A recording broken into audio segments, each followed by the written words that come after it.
Give me the Nerfy in this one. Mariners and Reds have the perfect Nerfy combination between Brady Singer and Brian Wu on the mound. Wu's 2-1 when it comes to allowing a run in the first inning. Singer has yet to allow a run in the first inning, so hopefully he can keep that going in this one. Both pitchers have been really dominant this season. Wu's 2-0 with the 2.84 ERA. His whip under 1 in 19 innings of work. And then when you look at Singer, 3-0 with a 3.18 ERA and a whip right around 1. Each pitcher has that elite strikeout ability, which is needed for Nerfies in case they get into trouble. So that gives me a little more confidence here as well. And then while the Mariners came out hot tonight offensively, runs were scored in game one as well. Both offenses have been relatively tame this season. Seattle and Cincinnati are both tied for 28th in batting average.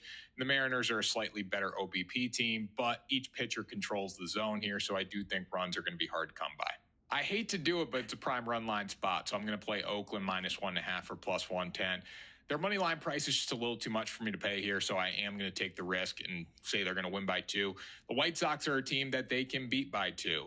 This is the perfect spot for it. J.P. Sears is going to take the ball for the Athletics in this game, 4.24 ERA and a 1.18 whip. By the way, it is so weird calling them just the Athletics and not the Oakland Athletics. I kind of miss those days, but I'm excited for them to be the Las Vegas Athletics someday. Davis Martin's going to pitch for Chicago, and he has the same ERA, but a 1.41 whip. Coming off a really good start against Boston, but the Red Sox were not playing well at that time. I still don't think they're playing very well. So Davis Martin should have a little more of a difficult time against Oakland here.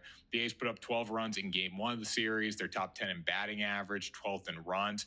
Have not been world beaters by any means, but the White Sox are 29th in runs and average. So I do think the Athletics have the edge here, and they're on the road. They're guaranteed those 9 at bats, so I do like them in the spot. It is really hard to not standings watch at this time. The Phillies are starting to fade a little bit. They're obviously going to figure it out, but they're not playing great baseball. However, I do like runs to be scored in this game. I'm going to take the over of 7.5. I believe this one's going to rise by tomorrow, so make sure you lock it in early. When you look at the Phillies and the Giants, their bats have both been very good in this series, combined for double-digit runs in the first 2 games. So grab the 7.5 run total while it's available. The weaker of the 2 pitchers in this game is Jordan Hicks, 5.87 ERA, 1.37 whip so far this season. Got rocked by the Yankees, didn't pitch well against the Mariners as well in his past 2 starts. Has given up a combined 10 earned runs over his past 2 starts, so something to look for there. Christopher Sanchez for the Phillies has been great in 2 of his past 3 starts. But he has to face a hot Giants offense. San Francisco is hitting the ball, as you attested to earlier. They are 5th in runs scored and 6th in home runs. Not a great OBP team, not a great batting average team, but they are finding the long ball, and that has really helped them so far this season. Sanchez is susceptible to giving up those home runs.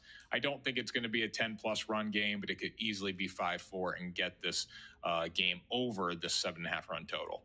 I like the Pirates on the money line here. Really good price, -125.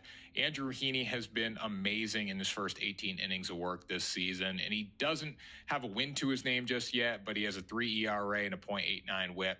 He's allowed 12 hits in 18 innings with 18 strikeouts, just 1 home run in the span. So he's been really good. I think he's going to be good again tomorrow.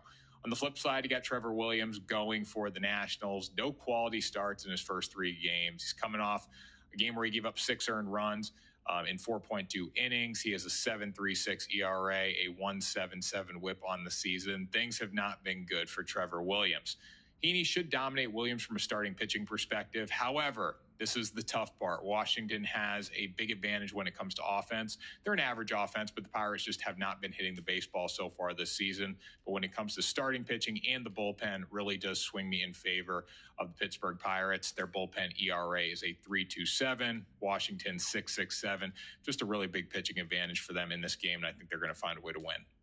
Obviously for the price, I wouldn't want to pay that, but I do think they can win 2 out of 3. I think they can sweep this entire series because they're the better team. They just got to find themselves a little bit. One thing to know, Alex Bregman on paternity leave, that was something that I thought was going to give them trouble in tonight's game. They obviously found a way to pull through on a David Hamilton home run and a great pitching performance from Sean Newcomb, something I never thought I was going to see.